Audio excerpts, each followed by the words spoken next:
वज़ीर-ए-आज़म शहबाज शरीफ आज अहम दौरे पर कराची पहुंच रहे हैं। MQM ने एक बार फिर फौरी इलेक्शन में जाने का मुतालबा कर दिया। खालिद मकबूल सिद्दीकी ने कहा, अपनी सियासत के लिए मुल्क को मुआशी मुश्किल में नहीं धकेलना चाहिए। खबरदार किया कि हालिया मुजाहिरे कमजोर हुकूमत को मजीद दबा ला सकते हैं। खान साहब, सियासत में इंतहा पसंदी मत दिखाओ। हम सवाल करेंगे तो जवाब देना मुश्किल हो जाएगा। आपको कौन लाया, कैसे हुकूमत बनी, फिर सबका जवाब देना पड़ेगा। बिलावल भुट्टो का इंतबाह। वजीर खारजा ने इमरान खान के दौरे रूस का भी दिफा किया। अमरीका को पैगाम दिया कि साबिक वजीर आजम ने अपनी खारजा पॉलिसी के तहत मॉस्को गए। पाकिस्तान को इस दौरे पर सजा नहीं देनी चाहिए।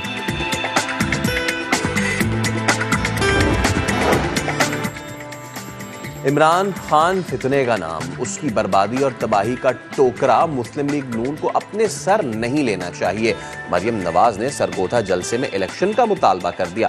कहा, हालात ऐसे हैं कि शहबाज शरीफ के लिए 1 रुपया बढ़ाना भी मुश्किल हो गया। ऐसी हुकूमत का क्या फायदा, मैदान में मुकाबला करना चाहिए।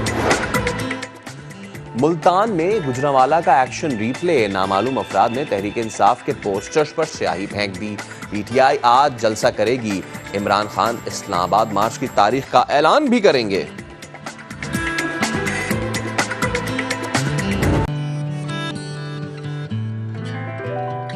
एक बार फिर कहेंगे आपको खुशामदीद। सिंध में 21,000 से ज़ायद सरकारी मुलाजमतों में मुबैना बेज़ाब्तगियों का केस है। जस्टिस करीम खान आगा ने खालिद मकबूल सिद्दीकी से इस्तफसार किया कि आप इस दरखास्त की हिमायत करते हैं।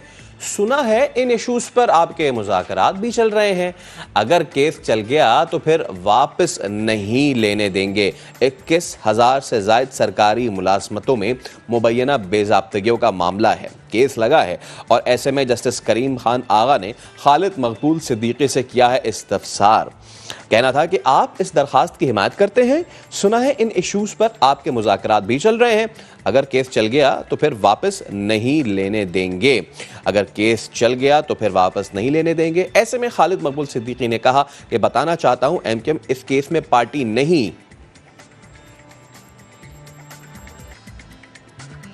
सिंध में मैट्रिक के इम्तिहानात जारी हैं और नकल की रोकथाम के लिए अहम फैसला किया गया है। नकल की या अपनी जगह किसी और को इम्तिहान में बिठाया तो 3 साल की पाबंदी लग सकती है। जमजम सईद से बात करते हैं। जमजम, बहुत देर से ख्याल आया इनको ये? बिल्कुल सही कह रहे हैं आप फैसल के ख्याल बहुत देर से आया, क्योंकि आज भी जो है वो नकल माफिया हमें बेलगाम दिखाई दिए। चौथा पर्चा था, इम्तिहान शुरू होने से पहले ही हल शुदा पर्चा जो है वो दस्तयाब था व्हाट्सएप पर।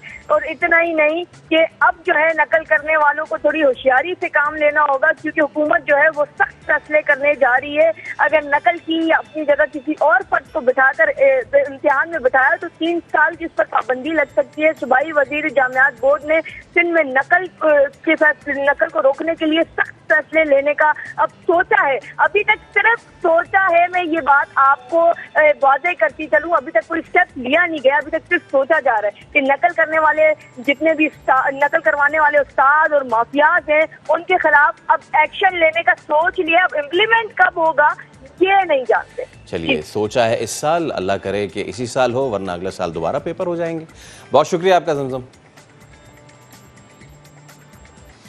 मुल्तान में पाकिस्तान तहरीक इंसाफ का जलसा। नामालूम अफराद ने जलसागाह के बाहर PTI के लगे पोस्टर्स पर स्याही फेंक दी। हम मजीद इस हवाले से बात करेंगे। मकसूद चौहान हमारे साथ मौजूद हैं। जी मकसूद। हाँ जी बिल्कुल, आज पाकिस्तान तहरीक इंसाफ आज मुल्तान में अपना पावर शो करने जा रही है, जिसके लिए मुल्तान स्टेडियम किला कासिम बाग जो स्टेडियम है उसके अतराफ में बैनर्स और पोस्टर अवेजा किया गए थे इमरान खान के, जिन पर नामालूम अफराद की जानिब से स्याही फेंक दी गई है। जबकि जलसागाह के बाद जो तस्वीर, पैनाफ्लेक्सिस और पोस्टर जो आवेजा किए गए हैं उस पर जो खास तौर पर जो इमरान खान की जो तस्वीर है उसको फोकस किया गया है। उस पर जो है नामालूम अफराद की जानिब से जो है वो स्याही डाली गई है। जबकि स्याही डालने वाले जो नामालूम अफराद हैं उनकी ताहाल निशानदेही नहीं की जा सकी। मकसूद, आप अपडेट कर रहे थे, आपका बहुत शुक्रिया। तो जनाब आला, अब बात यह है कि पाकिस्तानी रोमानवी फिल्म रोम-कॉम रहबरा बहुत जल्द आ रही है। स्क्रीन पर कब आ रही है, और स्टार कास्ट भी हमारे साथ मौजूद थी। क्या गुफ्तगू हुई, आइए आपको दिखाते हैं। चलें जी, अब जरा फिल्मी शिल्मी हो जाते हैं और शोबिस इंडस्ट्री से आपको खबर देते हैं। नामवर अदाकार है एहसन खान और अदाकारा है बहुत ही खूबसूरत से तो हम जानते हैं आयशा उमर की मैं बात कर रही हूँ। रोमानवी फिल्म है रहबरा, जिसका ट्रेलर जारी हो गया और अभी हमने आपको दिखाया भी है। पसंद आया वैसे? आपको है? मुझे तो बड़ा अच्छा लगा भाई। तो फिर हमने आज जो है वो सबको बुला लिया है यहाँ पे, तो आपने तो इंट्रोड्यूस करा दिया, अब मेरी बारी है बाकी को इंट्रोड्यूस कराने की। सोहेल समीर साहब भी हमारे साथ मौजूद हैं और जो सायरा अफजल साहब है प्रोड्यूसर, वो भी हमें ज्वाइन कर चुकी हैं। आप सबका बहुत शुक्रिया। By the way good morning. Good morning, अस्सलाम वालेकुम। आपको आदत है रोज उठने की, हमारे मेरे लिए कम से कम बहुत मुश्किल था उठना और यहाँ पहुँचना। तो कैसे उठे फिर? किसी ने आके उठाया कि ऐसा उठ जाओ बस जाना है? बहुत वाकई जबरदस्ती उठाया मुझे। ऐसे कभी सोचा था नए दिन पे आएंगे?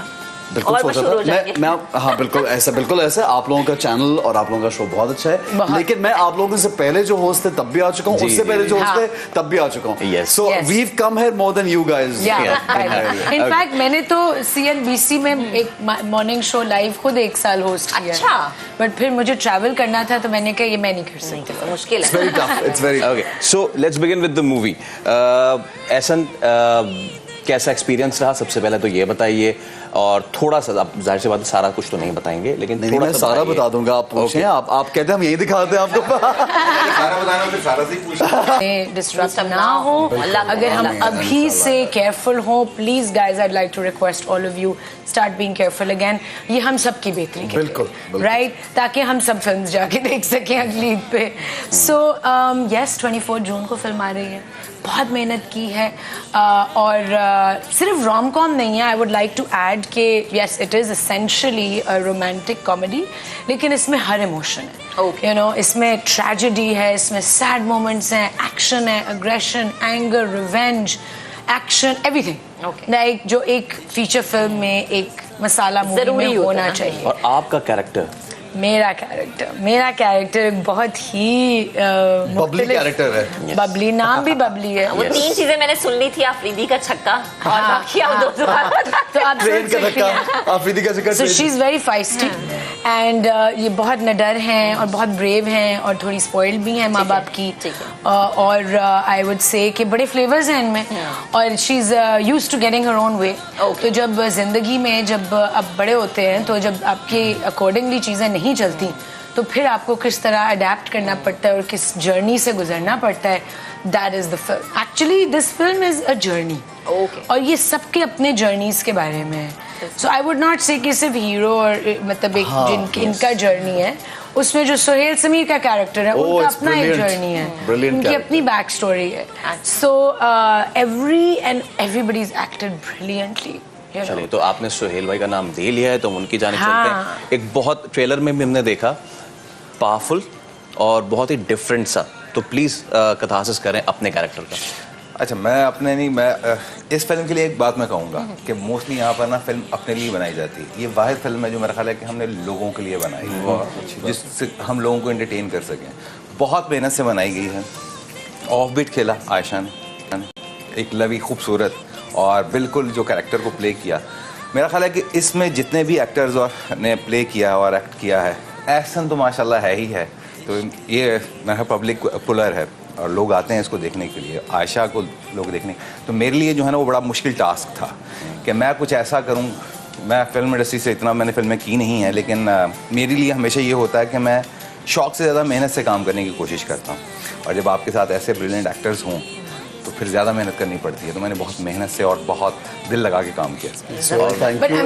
Thank you but also I will say साहब की बात करके काम उन्होंने करवाया। अच्छा, जब पब्लिक पुलर की बात जब की तो सोहेल, मैं अग्री भी करूंगा और डिसएग्री इसलिए भी करूंगा कि मुझे ऐसा लगता है कि हमारे नए एक्टर्स भी बहुत अच्छा काम कर रहे हैं। असल चीज़ होती है कंटेंट। मैं ये समझता हूँ कि पाकिस्तान के एक्टर्स इस वक्त बहुत ब्रिलियंट है। एवरी एक्टर, उनका आप काम उठा के देखें, चाहे वो जूनियर इस वक्त जो नाम बना रहे हैं या सीनियर्स हैं, बहुत अच्छे हैं। सोहेल यू योरसेल्फ और सब लोग बहुत मेहनत से काम करते हैं। हमारे कंटेंट हमेशा, हमें शिकायत जो आती है वो हमें स्टोरी से या एडिटिंग से या स्क्रीन प्ले से आती है या डायलॉग से आती है, एक्टर से कभी नहीं आती। लेकिन इस फिल्म में मैं ये समझता हूँ क्योंकि अमीन भाई का ही स्क्रिप्ट है, उन्हीं का पूरा ये एक बेबी है Saira, including Saira of course, तो इन्होंने बहुत सोच समझ के चीज को किया है। मुझे सुहेल के कैरेक्टर में जो चीज बहुत पसंद है इनकी लैंग्वेज, जो इन्होंने सराइकी, तो ये एक सराइकी बेल्ट बड़ी कम यूज की और गई ये है, बड़ा मुश्किल भी इन्होंने होता है सराइकी कि आप बोला है। अपनी जुबान से जरा थोड़ा सा एक हटकर, अलग उस पे आ बिल्कुल, रहे हैं ना। तो सायरा, बिल्कुल। मुझे आप बताएं कि एक प्रोड्यूसर के लिए बहुत मुश्किल होता है कि पहले एक स्टोरी आपके जहन में आई, फिर आपने उसके लिहाज से कैरेक्टर्स देखना ना कि इस पे ये फिट आएगा, इस पे ये, तो एहसन और आयशा जो है, किस तरह से ख्याल आया और किस तरह से ये सारी चीजें स्टार्ट हुई? अच्छा, I would like to clarify, ये स्टोरी मेरी नहीं है, ये अमीन साहब की है, who has been part of this journey throughout. Actually ये उनकी भी एक जर्नी है, मेरी भी एक जर्नी है, मूवी की एक और जर्नी है। So it is his movie, actually it is his movie, मैं सिर्फ एक पार्ट हूँ इस मूवी का। तो स्टोरी उनकी थी एज फॉर इम्पोर्टेंट पार्ट, आपके बगैर ये बन नहीं सकती थी। पैसे प्रोड्यूसर के बगैर ब्रेक भी नहीं लेते। अगर सायरा डॉलर्स ना लाती अमेरिका से तो कैसे बनती है? हाँ, आप लाई हैं, आप लाई हैं डॉलर। ये डॉलर्स ही हैं सब, जब हम यहाँ पे भी बैठे हुए ये डॉलर्स की वजह से भी बैठे हैं। फॉरेन इन्वेस्टमेंट आपको जो है ना इस वक्त ढूंढ रही होगी हुकूमत, क्योंकि हुकूमत बड़ी वो ऑलरेडी ढूंढ रही है। 200 से ऊपर जा चुका है। अब मेरा ख्याल है कि ओवरसीज की रिस्पेक्ट करनी चाहिए। It's very brave of her to produce a film in Pakistan. Okay, sir. So उनकी थी, yes we had other stories, मेरे पास भी स्टोरीज थी।